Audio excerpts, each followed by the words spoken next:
bonjour. Nous, le groupe Visite, pour nous présenter déjà avant de démarrer, est un groupe qui travaille dans l'univers de l'art de vivre. Notre métier, c'est de développer nos propres médias sur cet univers et de travailler pour nos clients pour développer leur contenu. J'avais envie de vous amener un petit pas de côté aujourd'hui parce que je pense qu'on aura entendu beaucoup parler de techniques, etc. Et j'avais envie de remettre au centre en fait la méthode et la manière dont on pouvait travailler pour travailler le plus efficacement possible. Et donc mettre en jeu aujourd'hui l'idée de l'intelligence collective comme économie de temps et d'argent, car ça peut vraiment apporter une économie de temps et d'argent de mettre en jeu l'intelligence collective, ou on verra aussi versus le contraire, si elle est mal utilisée, comment elle peut faire perdre beaucoup de temps et d'argent. Donc un petit pas de côté là-dessus. Pour rappeler finalement la complexité, tout le monde pense que de créer des contenus c'est simple. Juste rappeler la complexité de la création de contenu et surtout dans la stratégie de marque. On ne fait pas de création de contenu tant qu'on n'a pas posé la singularité, le positionnement. Toutes les entreprises, beaucoup d'entreprises aujourd'hui l'ont compris, mais pas encore tout le monde. On ne fait pas une bonne stratégie de contenu tant qu'on n'a pas posé ses objectifs. On doit aussi poser une ligne éditoriale, penser les écosystèmes de contenu, parce qu'on ne parle plus pas d'un contenu, mais le contenu est répertorié sur les réseaux, sur le digital, sur le print, enfin sur toutes les prises de parole de l'entreprise. On ne fait pas de création de contenu si on n'a pas pensé à comment les produire et à mettre en place une usine de fabrication cohérente. Sixième défi, un planning éditorial qu'il va falloir suivre, donc qu'il va falloir bien caler. Ensuite, il va falloir produire simultanément un certain nombre de contenus, parce que quand on va aborder une saison, quand on va aborder un point stratégique pour l'entreprise, il va falloir mettre ça en musique en même temps. Diffuser, assurer la visibilité des contenus, ça c'est une base, mais qui demande aussi d'autres savoir-faire. On va devoir penser UX et UI, parce que si jamais les contenus arrivent et qu'il y a plein de gens qui les lisent, mais que derrière, il n'y a pas de transformation pour l'entreprise, ça ne va pas servir à grand-chose. Enfin, ça fera de la notoriété, mais on va perdre beaucoup.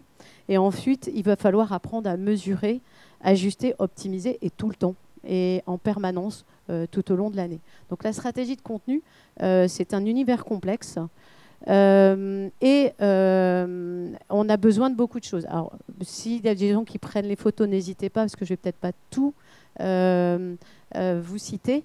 Il faut des qualités humaines qui sont très variées, qui vont de la créativité à la méthode, à l'astuce, au calme, à l'observation, à l'écoute, à la conviction, à l'efficacité. Donc ça, c'est humain, cette attention-là. Il va falloir des compétences. Ces compétences sont extrêmement variées dans l'univers du contenu. Il y a de la rédaction, de la photo, de la DA, de la conception, du cadrage, du montage. Il faut des voix qui passent bien. Il faut social media manager, du chef de projet, du traffic manager. Donc on est vraiment sur un univers de compétences assez large. Alors bien sûr, une personne peut en avoir plus, mais c'est quand même assez complexe d'avoir une seule personne qui a l'ensemble de ses compétences. Ensuite, les contenus, ça demande d'être une veille en permanence parce qu'effectivement, pour produire les beaux contenus, il faut être aussi au fait de son marché, de la concurrence. Il faut connaître ses tendances consommation. Il faut savoir ce qui se passe dans la société pour savoir ce qui va se passer dans 6 mois et dans 1 an, parce que le référencement, quelquefois, c'est assez long, donc il faut penser en amont. Il faut savoir parler innovation, nouveauté. Il faut savoir détecter les évolutions. Il ne faut pas oublier les contextes légaux. Et il faut aussi tenir compte des contenus qui sont créés par les internautes et leur propre capacité à amener des contenus sur votre marque. En termes de connaissances, il y a des connaissances. Donc là, les connaissances, je parle plus des connaissances terrain. Il faut être à fond. Et j'entendais la personne de chez Métro dire nous, on a des gens qui produisent une équipe en interne de contenu parce qu'il faut notre culture. Et bien évidemment, c'est fondamental de travailler avec une culture d'entreprise. Il faut la connaître. Il faut connaître les produits, il faut connaître les process, il faut connaître les fournisseurs, les salariés, le SAV, les prospects. Donc, les contenus existants, quels sont les KPI, les attentes de l'entreprise. Donc on est sur des univers extrêmement larges et complexes, mais c'est des écosystèmes qu'il faut comprendre et maîtriser pour ça. Donc, si on revoit, pour faire de la création de contenu, finalement, on a besoin d'un certain nombre de ressources. On a besoin du collectif, parce que c'est là qu'on va aller chercher l'ADN, c'est là qu'on va chercher la culture, c'est là qu'on va chercher le savoir-faire, c'est là qu'on va chercher, comment dirais-je, la force, en fait, de la stratégie de contenu, parce que dans l'humain et dans un collectif, il y a énormément d'énergie. Il va falloir en ressources être bien calé action, expérimentation, parce que le contenu doit se créer vite, doit s'expérimenter et on doit recommencer régulièrement. Il faut engager, responsabiliser toutes les personnes de l'équipe et toutes les parties prenantes. Hein, donc là, on voit bien que l'intelligence collective, c'est ce qu'on va finalement aller chercher avec l'intelligence collective, tout ça. Il va falloir amener la culture de la mesure du résultat et pas la culture du résultat. Parce que le résultat, ça va dépendre de plein de facteurs. Mais par contre, savoir le mesurer et s'adapter en permanence, ça va être efficace. Et savoir travailler ensemble avec des personnalités complètement différentes, des compétences différentes et des savoirs différents. Donc en fait, toutes ces ressources nécessaires, on peut les avoir par l'intelligence collective. Parce que en fait, qu'est-ce que c'est l'intelligence collective? Quand est-ce qu'il y a intelligence collective? Parce que sinon, il y a bêtise collective, finalement. Quand est-ce qu'il y a intelligence collective? C'est quand les productions individuelles additionnées sont moins élevées que celles de l'ensemble. Donc, s'il y a 2 personnes, eh ben, elles vont produire séparément, elles vont produire moins que 2 personnes ensemble. Et ce n'est pas si simple. C'est possible et c'est extrêmement efficace, mais c'est pas si simple. Alors, je vous présente Marguerite. Marguerite est là parce qu'en fait, c'est une des premières expériences qui a eu lieu sur l'intelligence collective. C'est un monsieur qui s'appelle Galton, qui faisait de la psychologie sociale dans les années 1900 et qui s'est dit, lui, son hypothèse de départ, c'était que les experts sont plus intelligents que les foules. Donc, il s'est dit, je vais vérifier ça. Donc, il a demandé à un expert boucher combien une vache, une fois qu'elle serait, comment dirais-je, qu'elle aurait été découpée, combien elle allait peser, combien ça allait peser à la fin. Donc, l'expert a donné, alors j'ai oublié le chiffre, hein, a donné son poids. Et ils ont demandé en fait à toutes les personnes, il y a plus de 700 personnes qui sont venues sur une foire agricole et qui ont donné leur propre poids. Et on s'est aperçu que l'expert était plus loin que la moyenne de l'ensemble des propositions des collectives, donc des personnes qui sont venues ensemble.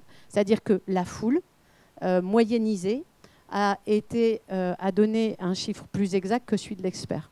Donc là, on voit déjà que c'est des choses qu'on peut utiliser. Alors, je n'ai pas été poussée là-dessus, hein, mais c'est des choses qu'on peut parfaitement utiliser aujourd'hui avec les réseaux sociaux. Hein. C'est des données intéressantes là-dessus. Deuxième expérience, là on va un peu plus loin, je me suis dit allez on va se rapprocher du 21e siècle. C'est pareil, c'est toujours un psychologue, un scientifique en tout cas. En 1943, aux USA, il n'y avait plus assez de viande pour tout le monde et il y avait un problème de déficit de viande. Donc on a demandé à ce monsieur qui s'était intéressé énormément finalement à l'intelligence collective, d'autant que c'était un savant qui était juif en Allemagne et qui s'est exilé quand il a vu effectivement tout ce qui était en train de se passer en Allemagne et qui est venu donc s'installer aux US.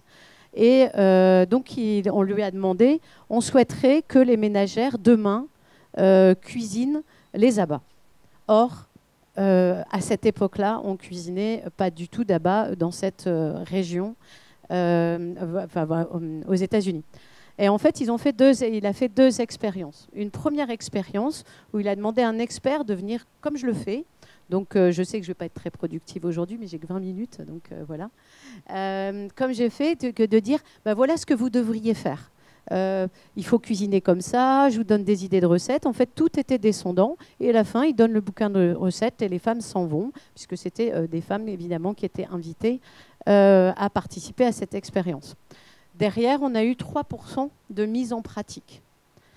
Il a fait une deuxième expérience où il a fait un cours participatif, mais assez proche en fait. Il y a eu toujours quelqu'un qui a expliqué comme quoi les abats c'était bon, qu'on pouvait les cuisiner, que c'était simple. Mais juste à la fin, il a demandé aux femmes ce qu'elles en pensaient et si elles avaient envie de cuisiner, si elles s'engageaient devant le groupe à cuisiner. À la fin, donc il y a eu des femmes qui se sont toutes exprimées et il y a eu 32% de mise en pratique. Après, il y a eu d'autres expériences qui ont permis de monter encore un peu le niveau. Mais vous voyez qu'en fait, dans l'intelligence collective, il y a vraiment des manières de la mettre en œuvre. Et là, en fait, l'engagement devant le groupe, c'est-à-dire que quand on travaille ensemble et que devant le groupe, on se dit bah, « moi, je vais faire ça », on a une action qui est beaucoup plus fréquente que quand on est devant, juste en disant le boss qui dit bah, « toi, tu fais ça, toi, tu fais ça, toi, tu fais ça ». Il faut savoir que s'engager devant ses collègues est plus engageant que de s'engager devant son boss. C'est pareil partout. Donc en fait, ça veut dire qu'on est des gens sociaux et en fait, ce qui est important pour nous, c'est vraiment le collectif. Autre cas, et après on passera sur des choses pratiques, bien évidemment. Toute augmentation de la cohérence, c'est-à-dire que dès lors qu'on va commencer à s'intéresser à un groupe de près, donc en travaillant, en lui posant des questions, en faisant participer à des séances d'intelligence collective, quoi qu'il arrive, le fait de s'intéresser à des personnes, il y a une augmentation automatique de leur productivité derrière. Donc il y a une expérience qui a été faite avec des ouvrières où on a changé leurs conditions de travail, on a demandé, mais on leur posait toujours des questions, qu'est-ce que vous en pensez, comment on pourrait faire. Elles se mettaient leurs propres objectifs et on a eu un développement de la cohésion. Et c'est ce développement de la cohésion qui a amené de l'efficacité.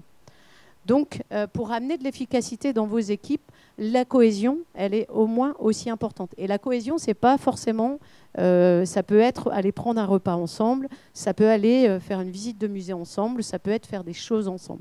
Vous obtiendrez derrière, finalement, plus d'efficacité dans le terme de travail. En pratique, l'intelligence collective, c'est vraiment très utile aussi pour aller chercher une multiplicité de points de vue. Quand une agence comme nous, quand on va travailler avec des entreprises, ces entreprises, finalement, on ne les connaît pas. Si on ne fait que être briefé, ça arrive, hein, puisqu'on s'adapte bien évidemment à nos clients, si on ne fait que être briefé par une personne, il va nous manquer finalement l'âme et on va être moins proche on va produire des choses qui sont moins proches de l'entreprise.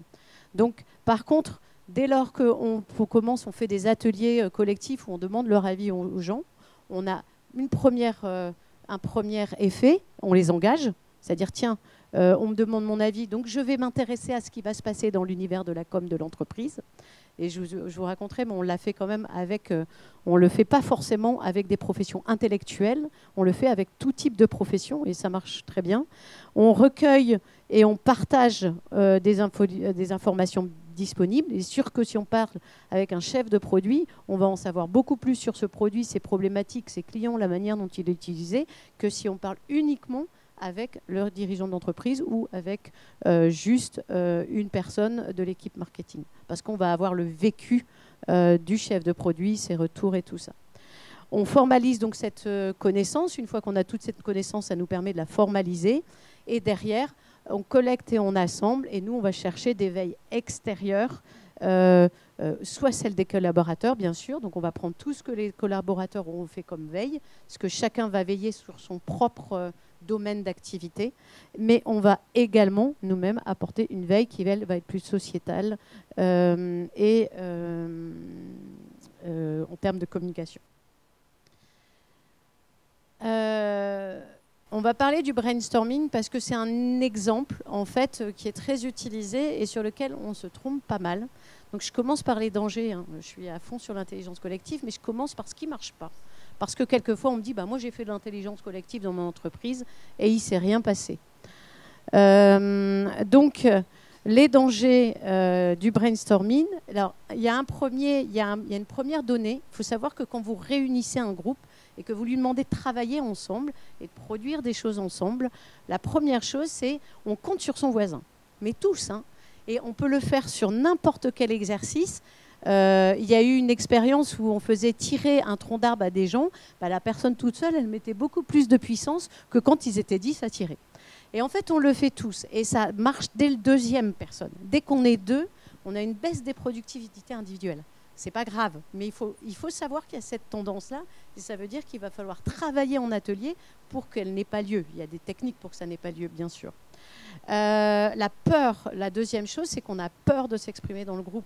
Si vous avez un alternant dans votre groupe et des seniors, peut-être que l'alternant aura plus de mal à s'exprimer. Ou quelqu'un qui n'a pas l'habitude de prendre la parole parce qu'il est sur des métiers plus manuels ou plus techniques, donc n'a pas l'habitude de verbaliser son travail, va avoir plus de mal à prendre la parole. On a un autre phénomène.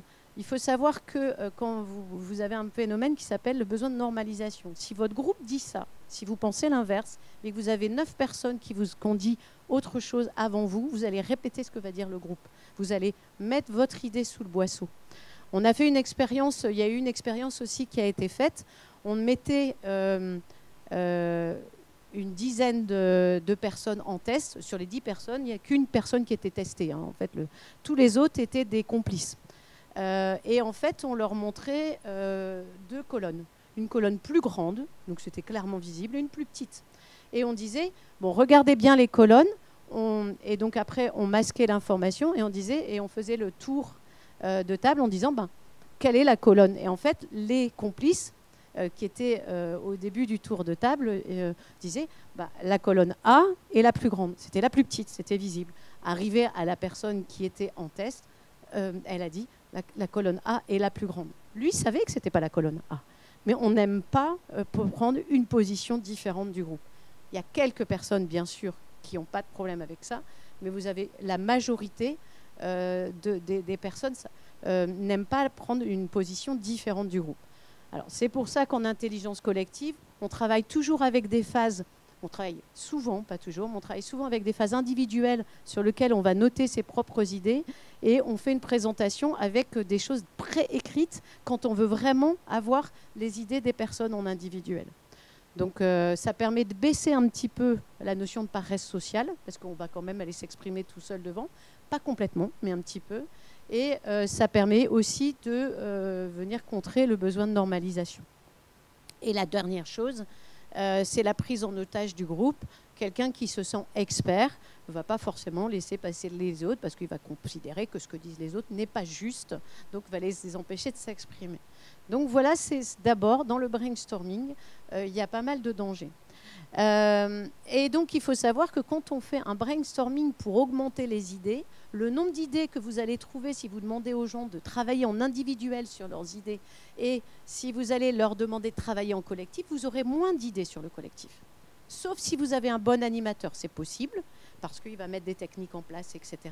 Mais donc, le but d'un brainstorming n'est pas de développer le maximum d'idées. Par contre, il y a des buts, il y a des choses intéressantes, il y a des choses vraiment top. On va aller développer quoi? Le sentiment d'appartenance. Et là, quand on va développer ce sentiment d'appartenance, on va engager toute l'équipe qui a fait le brainstorming, on va engager toute l'équipe sur la stratégie qui aura été donnée. On va permettre derrière une meilleure évaluation des idées produites. C'est-à-dire que le groupe n'est pas très très bon pour faire le plus d'idées possible. Par contre, il est assez bon pour sélectionner. C'est-à-dire que vous aurez globalement une meilleure sélection par un groupe de personnes que par un expert. Parce que dans l'expert, il y aura sans doute dans le groupe, il y aura sans doute un expert, mais il y aura d'autres personnes avec d'autres compétences. Donc le groupe, globalement, va vous donner une meilleure sélection d'idées. Quand vous dites dans quelle direction aller, le groupe va être plutôt bon là-dessus. Le moment de groupe, c'est un moment très fort pour commencer à partager des compétences. Il y a quelqu'un qui est un peu expert, une personne A va lui dire bah, tiens, on devrait faire ça. L'expert va dire bah, non, ça ne va pas marcher parce que ça se passe comme ça. Mais à ce moment-là, il y a un transfert de compétences. Et donc, à chaque fois, sur chaque idée différente, il peut vraiment y avoir ça. Ensuite, on a, quand on travaille ensemble et qu'on est bien ensemble et qu'on est bien en collectif, on travaille dans une meilleure atmosphère. Bon, ça, c'est tout bonus, hein. On préfère tous travailler sans stress ou que du stress positif. Et effectivement, on fait partie de la même équipe. Et ça, je l'ai vraiment vécu régulièrement. Les groupes, c'est vraiment très sympa là-dessus. Donc les conditions, si on veut faire un brainstorming, parce que c'est toujours une bonne chose de faire un brainstorming, c'est trouver un leader au groupe qui n'est pas dans le groupe, donc qui ne va pas participer, et qui va aller chercher la parole de chaque personne et amener les règles, la bienveillance et le timing dans le travail. Et évidemment des techniques, hein, quand on fait de l'intelligence collective, on arrive déjà avec des techniques, on arrive déjà avec des solutions pré-travaillées pour que les gens puissent tous participer. Donc, les conditions de l'action. Si vous voulez mettre en action des personnes, et pour de la création de contenu, Dieu sait s'il y a de la mise en action, vous devez vous assurer de plusieurs choses. La première chose, c'est qu'elle soit librement consentie. Donc, c'est ce dont on parlait tout à l'heure. Devant le groupe, je me déclare comme étant OK pour faire quelque chose, une expérience, cuisiner des abats. Et bien derrière, comme je l'ai librement consenti, je vais m'y tenir. C'est mieux et aujourd'hui, c'est très fort, mais ça avait déjà été démontré en 1998. Il faut des actions qui portent du sens. Ce n'est pas la même chose de poser une pierre et de bâtir une cathédrale. Ça devient impensif, mais au départ, en fait, ça a vraiment été des tests qui ont été menés avec des personnes qui prouvent qu'on préfère bâtir une cathédrale plutôt que de poser une pierre. Parce qu'on se dit, bah voilà, je participe à quelque chose d'intéressant. Oui, c'est difficile, oui, c'est lourd, mais ça va vraiment être chouette. Donc ça, c'est vraiment important à amener dans le travail collectif. C'est important de renforcer ce sens par la validation. Par exemple, si quelqu'un fait quelque chose de plutôt bien, je trouve que cette pierre, c'est plutôt bon pour aller les poser vraiment comme il faut. Vous renforcez son sentiment d'être bien au bon endroit, de faire le bon métier, d'être bien lancé, d'être bien.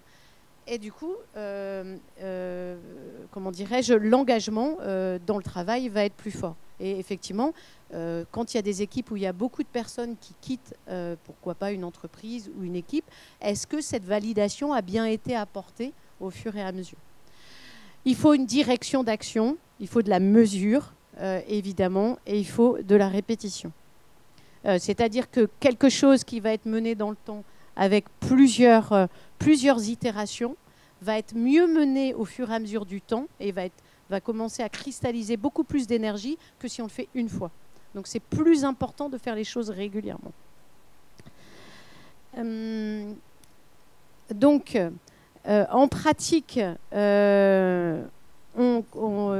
doit aller chercher, bon je vais passer cet exemple-là parce que j'en ai un plus précis ensuite. Donc on va aller chercher à chaque fois toutes ces ressources, à chaque fois qu'on va mettre en place l'intelligence collective. Et on va faire voilà, j'ai fait un cas concret qui n'existe pas, hein, donc c'est vraiment un cas d'école, parce qu'il n'y a pas très longtemps, j'ai vu un sujet là-dessus passer. Si demain, vous êtes une société qui vend des produits d'entretien de piscine sur le web, comment vous allez faciliter... Alors, la question que se pose l'entreprise, c'est comment faciliter la vie des utilisateurs des produits d'entretien pour la piscine et les fider à la marque. Donc, ça, c'est juste... on pose juste les bases pour voir comment on pourrait amener une action pas à pas dessus. Premièrement, donc, la concurrence, elle est identifiée. C'est des lieux de vente physique, des contrats d'entretien d'autres acteurs en ligne. Et en interne, on a un acheteur, un conseiller en ligne, un service après-vente, un rédacteur qui fait aussi du community management et un traffic manager qui est aussi directeur de marketing.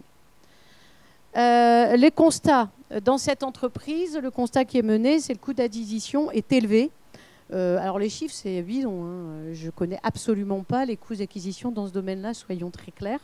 Mais on va dire que c'est de 10 à 20 euros pour obtenir un contrat qualifié en pleine saison. Ce qui est assez élevé, mais en pleine saison, ça peut monter assez fort. Le taux de transformation, on va dire que l'entreprise transforme à 10%. Donc le client va coûter 100 à 200 euros. On va dire qu'il y a peu de personnes qui achètent, en dehors des produits d'entretien, les produits complémentaires sur lesquels l'entreprise fait beaucoup de marge. Du coup, ils ont un petit bac, ça blesse de ce côté-là. Il devrait faire de la vente additionnelle, mais de toute façon, le conseiller est submergé parce qu'il pose... Et en fait, il passe son temps à régler les questions sur « Ah, je mets combien de tel produit, telle dose ma piscine est en train de faire ça », donc à des questions pratiques des clients. La fidélisation est insuffisante parce qu'en fait, il n'y a que 3 personnes sur 10 qui sont fidélisées. La note satisfaction d'entreprise est ni bonne ni mauvaise, c'est 3 étoiles, mais bon, ça n'aide pas. Il n'y a pas beaucoup de trafic naturel et l'équipe commence à baisser en motivation. On arrive en fait sur un scénario de danger finalement pour l'entreprise qui a de fortes chances, si elle n'a pas les reins solides, de vite, comment dirais-je, de baisser. Voilà, un danger économique, on va dire, de fermer. Ce qu'on propose en fait, c'est de se dire, on va déjà essayer d'aller motiver un petit peu tout le monde. On crée un sentiment collectif et d'appartement et on va faire une idéation. C'est-à-dire, on va dire, voilà, la situation est la suivante, donc celle que je vous ai montrée avant. On va travailler toutes ces personnes-là, on va ajouter 3 clients. Parce que les clients, c'est eux finalement qui ont l'usage et c'est eux qui vont aussi apporter quelque chose de différent. Il va y avoir 30 idées qui vont être présentées. Donc le brainstorming est bien mené et on réussit à avoir 30 idées. On a 4 groupes qui vont travailler dessus. Et les groupes, on va leur demander finalement de qualifier un petit peu mieux les actions. On va leur dire, quel est le test que vous allez proposer. Alors, donc, si vous voulez si vous choisissez telle action, comment vous allez tester, quels sont les objectifs mesurables du test, quelles sont les ressources nécessaires, combien ça va coûter, et selon vous, ça va être quelle efficacité de budget. Pour 2 € investis, qu'est-ce qu'on va avoir finalement comme résultat par rapport aux demandes. La sélection est faite par l'ensemble du groupe, donc en fait, l'ensemble des propositions va être reproposé devant le groupe. Donc, les 30 idées vont être proposées de la même manière. Et donc, il va y avoir une notation. Et on va demander une notation avec pertinence de l'action, faisabilité d'un test, efficacité supposée, puis déjà en général, est-ce que vous trouvez ça bien? Donc comme ça, on va aller chercher des données aussi sur l'efficacité, sur la faisabilité, et pas juste est-ce que l'idée est cool, est-ce que vous pensez que ça va marcher, est-ce que ça va marcher, est-ce que vous pensez que ça va être efficace. Donc on peut obtenir derrière une sélection de 8 idées avec un ordre de test. Donc les 8 idées qui ont été retenues, je ne vais pas toutes vous les donner, mais ça peut être créer un blog, créer une série vidéo conseils, revoir l'ergonomie du site parce qu'elle n'est vraiment pas bonne, créer une FAQ dans le site parce qu'on passe son temps à répondre à des questions, donc on pourrait les centraliser, faire une vidéo TikTok pour faire une course de robots, ça c'est pour engager les jeunes, refaire des fiches produits pour permettre de télécharger, puis on voit pas à pas comment faire. Créer des campagnes pour les propriétaires dont la piscine vient de tourner, parce que ceux qui ont plus de problèmes maintenant, ce sera peut-être ceux si on règle leurs problèmes, ils vont nous suivre. Changer la proposition de valeur en disant, en fait, on arrête de vendre des produits d'entretien, on vend une solution d'entretien. Donc ça, par exemple, ça peut être ça. Donc derrière, on va passer sur action, expérimentation, mesure. On va demander à l'équipe de prioriser 2 actions. Donc elle a choisi fiche produit et la foire aux questions. Et on va leur demander effectivement derrière, donc une fois que l'équipe va se dire, vu le budget de l'entreprise, c'est le plus rapide, c'est hyper facile à faire, donc c'est pour ça qu'on choisit. C'est peut-être pas le plus waouh, il y a peut-être des trucs plus drôles à faire, mais c'est le plus urgent. Et on considère qu'on va gagner énormément de temps tout de suite avec ça. Donc on commence par ça. Ensuite, vous faites une répartition des rôles.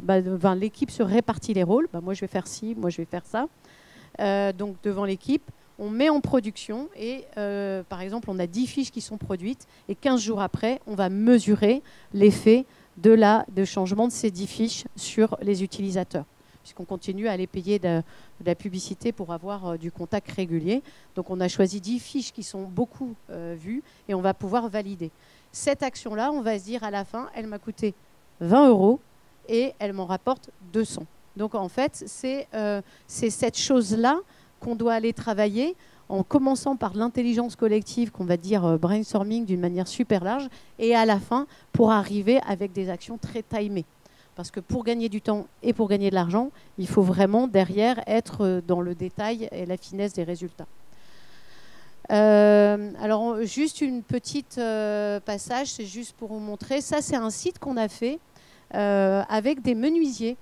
Et en fait, l'ensemble de l'arborescence du site, on les a guidés, mais elle a été faite par cette équipe-là. On a travaillé tout, donc c'est des gens qui font des mobiliers d'exception, sur mesure pour les entreprises. On leur a demandé leur motif de fierté, comment ils voulaient travailler, etc. Et en fait, tout le contenu et aussi un peu le design du site, voilà, eux, ils ont dit, nous, notre force, c'est on est organisé pour répondre dans des délais courts. L'équipe, la manière dont elle se présente, donc on a décidé ensemble qu'elle devrait se présenter d'une manière un peu sympa, rapporter de l'humain dans l'entreprise, puisque c'est comme ça qu'ils vivent dans l'entreprise. Tous les textes, en fait, ont été... alors évidemment, pas la finalisation des textes, mais toutes les idées des textes ont été travaillées avec eux. Donc voilà un exemple, là j'ai pris sur une slide, mais un exemple effectivement de travail qu'on a fait en intelligence collective.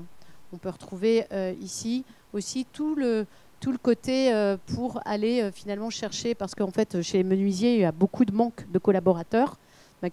Quels sont les points essentiels pour aller chercher les collaborateurs, et on les a ainsi dessinés sur le site. Donc là c'est du contenu dans un site. C'était la demande de ce client. On fait la même chose sur des contenus extérieurs. Voilà. J'espère que cette présentation vous aura permis d'avoir des idées, alors c'est un peu rapide, mais des idées un peu plus précises sur l'intelligence collective. Est-ce que vous avez appris des choses? Est-ce que vous avez été surpris de certaines... de certaines expérimentations dont je vous ai parlé? Qu'est-ce qui vous a le plus surpris? Ce qui n'est pas surprenant, c'est que la prise de parole en public est toujours difficile. Bon. Est-ce que vous avez des questions? Bon, très bien. Bon, mais je vous remercie.